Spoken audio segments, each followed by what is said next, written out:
I'm going to share with you a paradigm-shifting perspective on the issues of gender violence, sexual assault, domestic violence, relationship abuse, sexual harassment, sexual abuse of children, that whole range of issues that I'll refer to in shorthand as gender violence issues.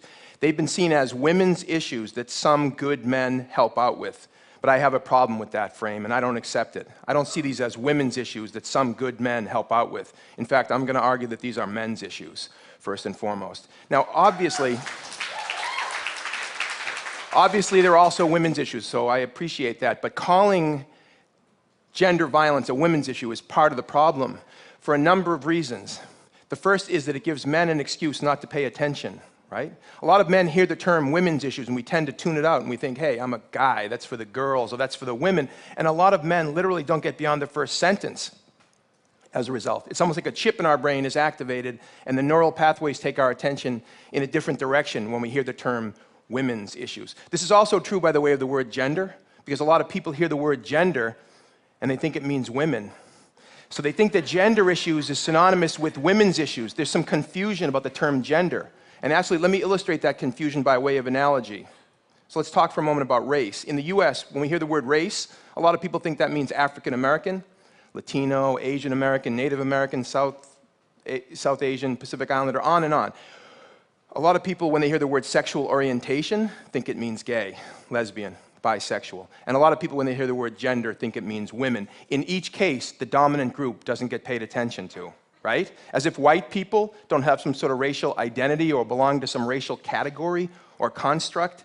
As if heterosexual people don't have a sexual orientation. As if men don't have a gender.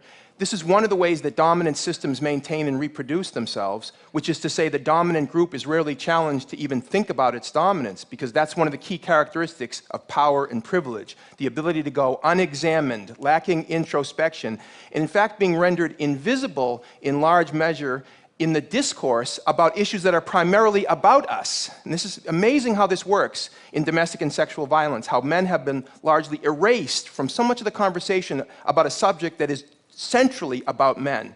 And I'm going to illustrate what I'm talking about by using the old tech. I'm old school on some fundamental regards. I make films and I work with, high tech, but I'm still old school as an educator.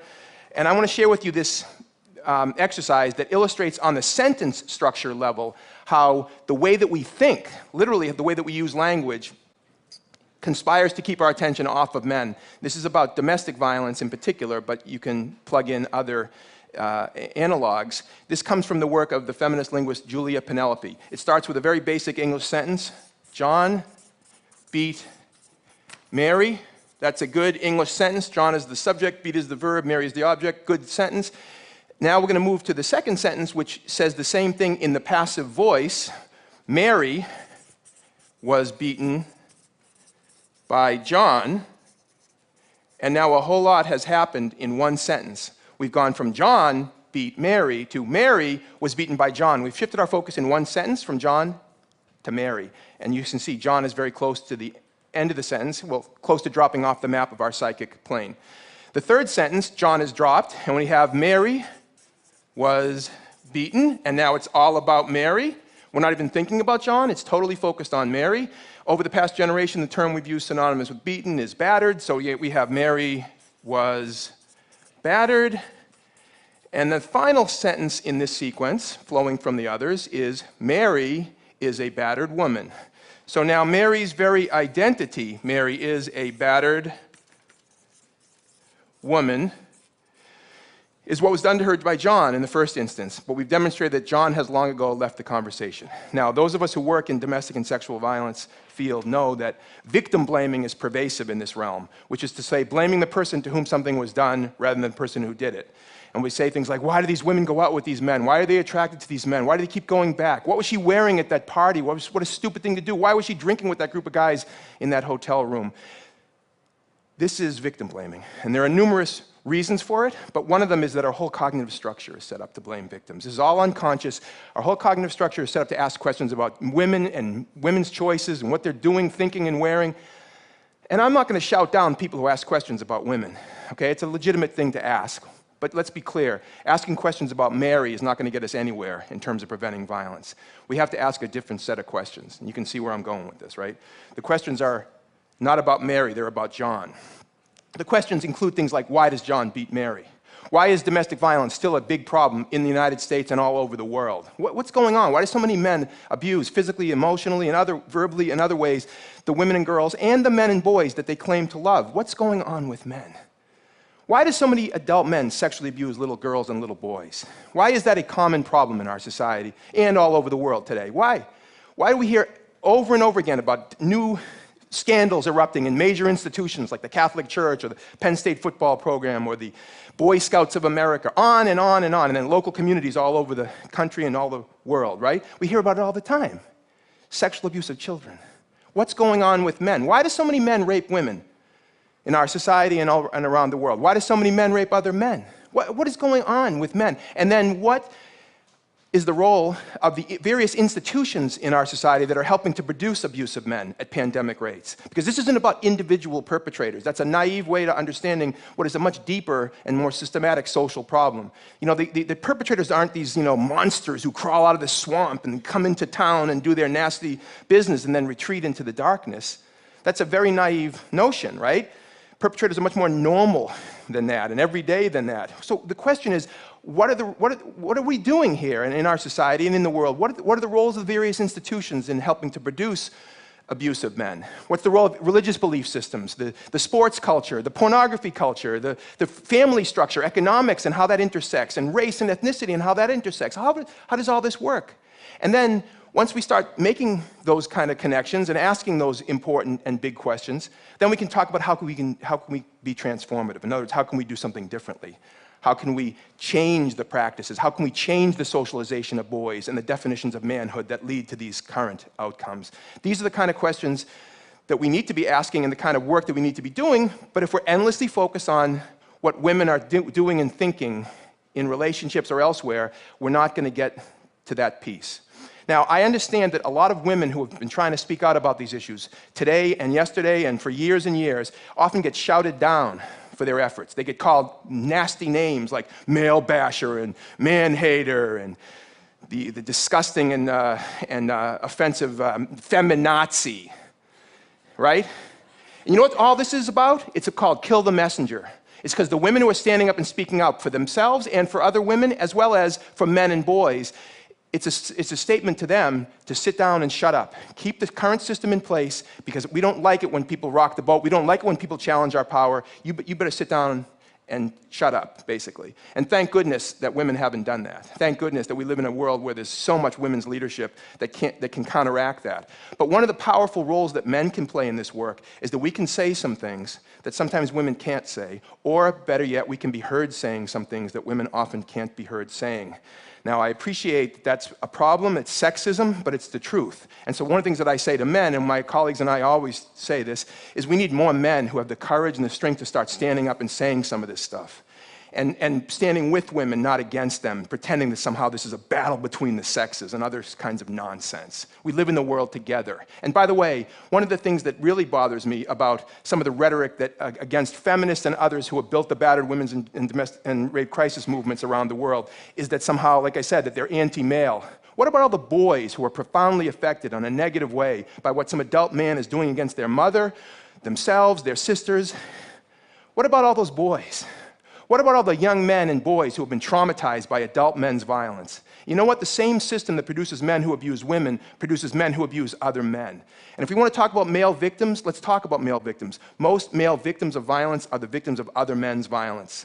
So that's something that both women and men have in common. We are both victims of men's violence. So we have it in our direct self-interest, not to mention the fact that most men that I know have women and girls that we care deeply about in our families, in our friendship circles, and every other way. So there's so many reasons why we need men to speak out. It seems obvious saying it out loud, doesn't it?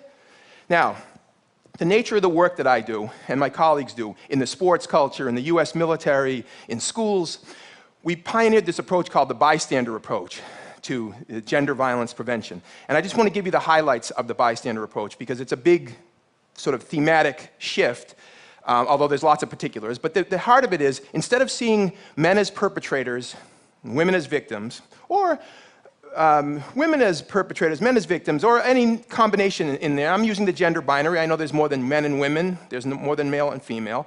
And there are women who are perpetrators, and of course there are men who are victims. There's a whole spectrum. But instead of seeing it in the binary fashion, we focus on all of us as what we call bystanders. And a bystander is defined as anybody who is not a perpetrator or a victim in a given situation. So in other words, friends, teammates, colleagues, co-workers, family members, those of us who are not directly involved in a dyad of abuse, but we are embedded in social, family, work, school, and other peer culture relationships with people who might be in that situation. What do? How do we speak up? How do we challenge our friends? How do we support our friends? But how do we not remain silent in the face of abuse? Now, when it comes to men and male culture, the goal is to get men who are not abusive to challenge men who are. And when I say abusive, I don't mean just men who are beating women. We're not just saying that a man whose friend is abusing his girlfriend needs to stop the guy at the moment of attack. I mean, that's a naive way of creating a social change. It's along a continuum we're trying to get men to interrupt each other. So for example, if you're a guy and you're in a group of guys playing poker, talking, hanging out, no women present, and another guy says something sexist or degrading or harassing about women, instead of laughing along or pretending you didn't hear it, we need men to say, hey, that's not funny. That could be my sister you're talking about, and could you joke about something else? Or could you talk about something else? I don't appreciate that kind of talk. Just like if you're a white person and another white person makes a racist comment, I hope, that white people would interrupt that racist enactment by a fellow white person. Just like with heterosexism, if you're a heterosexual person and you yourself don't enact harassing or abusive behaviors towards people of varying sexual orientations, if you don't say something in the face of other heterosexual people doing that, then in a sense, isn't your silence a form of consent and complicity? Well, the bystander approach is trying to give people tools to interrupt that process and to speak up and to create a peer culture climate where the abusive behavior will be seen as unacceptable, not just because it's illegal, but because it's wrong and unacceptable in the peer culture. And if we can get to the place where men who act out in sexist ways will lose status, young men and boys who act out in sexist and harassing ways towards girls and women, as well as towards other boys and men, will lose status as a result of it, guess what? We'll see a radical diminution of the abuse, because the typical perpetrator is not sick and twisted. He's a normal guy in every other way, isn't he? Now, among the many great things that Martin Luther King said in his short life was, in the end, what'll hurt the most is not the words of our enemies, but the silence of our friends. In the end, what'll hurt the most is not the words of our enemies, but the silence of our friends. There's been an awful lot of silence in male culture about this ongoing tragedy of men's violence against women and children, hasn't there? There's been an awful lot of silence. And all I'm saying is that we need to break that silence, and we need more men to do that. Now, it's easier said than done, because I'm saying it now, but I'm telling you, it's not easy in male culture for guys to challenge each other, which is one of the reasons why part of the paradigm shift that has to happen is not just understanding these issues as men's issues, but they're also leadership issues for men. Because ultimately, the responsibility for taking a stand on these issues should not fall on the shoulder of little boys or teenage boys in high school or college men. It should be on adult men with power. Adult men with power are the ones we need to be holding accountable for being leaders on these issues. Because when somebody speaks up in a peer culture and challenges and interrupts, he or she is being a leader, really, right? But on a big scale, we need more adult men with power to start prioritizing these issues. And we haven't seen that yet, have we? Now, I was at a dinner a number of years ago, and I work extensively with the US military, all the services. And I was at this dinner, and this woman said to me, I think she thought she was a little clever, she said, so how long have you been doing sensitivity training with the Marines? And I said, with all due respect, I don't do sensitivity training with the Marines. I run a leadership program in the Marine Corps. Now, I know it's a bit pompous, my response, but it's an important distinction, because I don't believe that what we need is sensitivity training. We need leadership training. Because, for example, when a professional coach or manager of a baseball team or a football team, and I work extensively in that realm as well, makes a sexist comment, makes a homophobic statement, makes a racist comment, there'll be discussions on the sports blogs and in sports talk radio, and some people will say, well, he needs sensitivity training, and other people will say, well, get off it, that's political correctness, run amok, and he made a stupid statement, move on. My argument is he doesn't need sensitivity training, he needs leadership training, because he's being a bad leader. Because in a society with gender diversity and sexual diversity and racial and ethnic diversity, you make those kind of comments, you're failing at your leadership. If we can make this point that I'm making to powerful men and women in our society at all levels of institutional authority and power, it's going to change. It's going to change the paradigm of people's thinking. You know, for example, I work a lot in college and university athletics throughout North America, right? We know so much about how to prevent domestic and sexual violence, right? There's no excuse for a college or university to not have domestic and sexual violence prevention training mandated for all student athletes, coaches, and administrators as part of their educational process. We know enough to know that we can easily do that, but you know what's missing? The leadership. But it's not the leadership of student athletes. It's the leadership of the athletic director, the president of the university, the people in charge who make decisions about resources and who make decisions about priorities in the institutional settings, right? That's a failure, in most cases, of men's leadership. Look at Penn State. Penn State is the mother of all teachable moments for the bystander approach. You had so many situations in that realm where men in powerful positions failed to act to protect children, in this case, boys. It's unbelievable, really. But when you get into it, you realize there are pressures on men. There are constraints within peer cultures on men, which is why we need to encourage men to break through those pressures. And one of the ways to do that is to say there's an awful lot of men who care deeply about these issues. I know this. I work with men, and I've been working with tens of thousands, hundreds of thousands of men for many, many decades now. It's scary when you think about it, how many years. But there's so many men who care deeply about these issues, but caring deeply is not enough. We need more men with the guts, with the courage, with the strength, with the moral integrity to break our complicit silence and challenge each other and stand with women, not against them.